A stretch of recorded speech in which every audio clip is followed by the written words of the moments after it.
Bonjour à tous. Donc, je vous propose la correction des questions du sujet ENAC 2016 qu'elle va faire pour le DM4. Donc, on commence avec la question de la partie 2.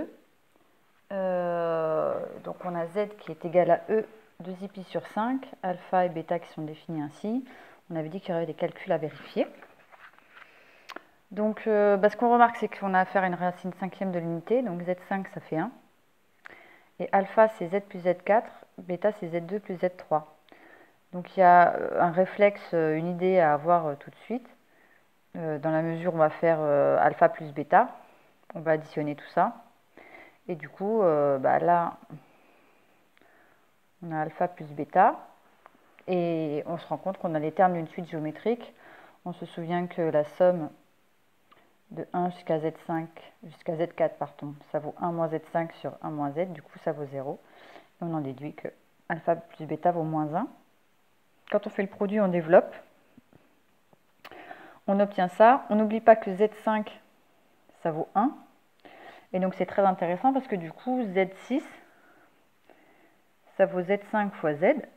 Et du coup, ça vaut Z. Et de la même façon, Z7, ça vaut Z2. Donc on se retrouve avec alpha plus bêta. Donc ça vaut moins 1 aussi. Donc quand on prend le QCM,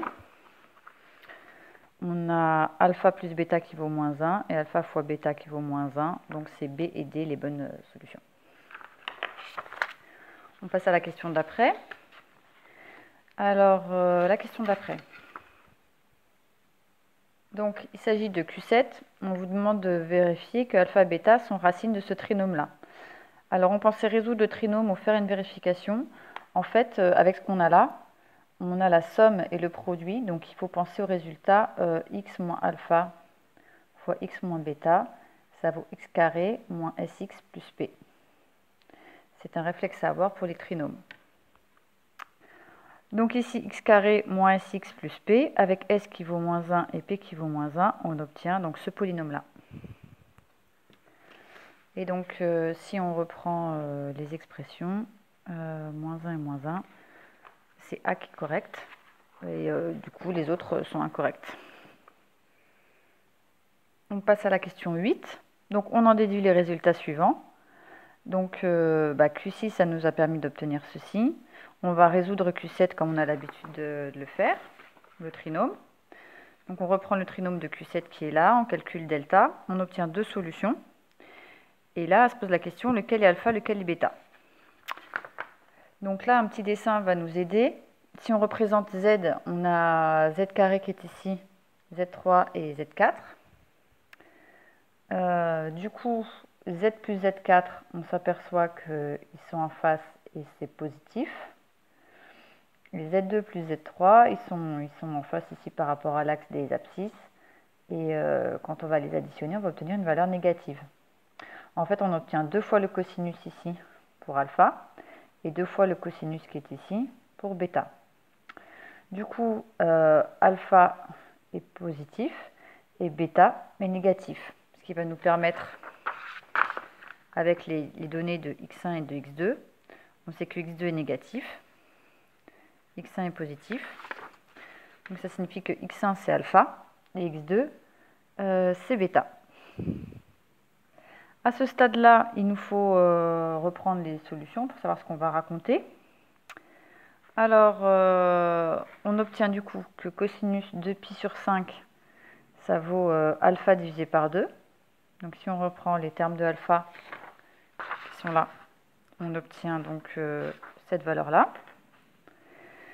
Et cosinus de 4pi sur 5, c'est bêta divisé par 2. Voilà, donc on trouve ce résultat-là. Donc on reprend les valeurs qui sont là. On s'aperçoit du coup que c'est pas possible d'avoir A qui est vrai, parce que on obtient racine de 5 moins 1, mais c'est sur 2 au lieu d'être sur 4. Donc ça c'est faux. Et cosinus 6pi sur 5 de 4, 6, c'est la même chose que cosinus 4pi sur 5.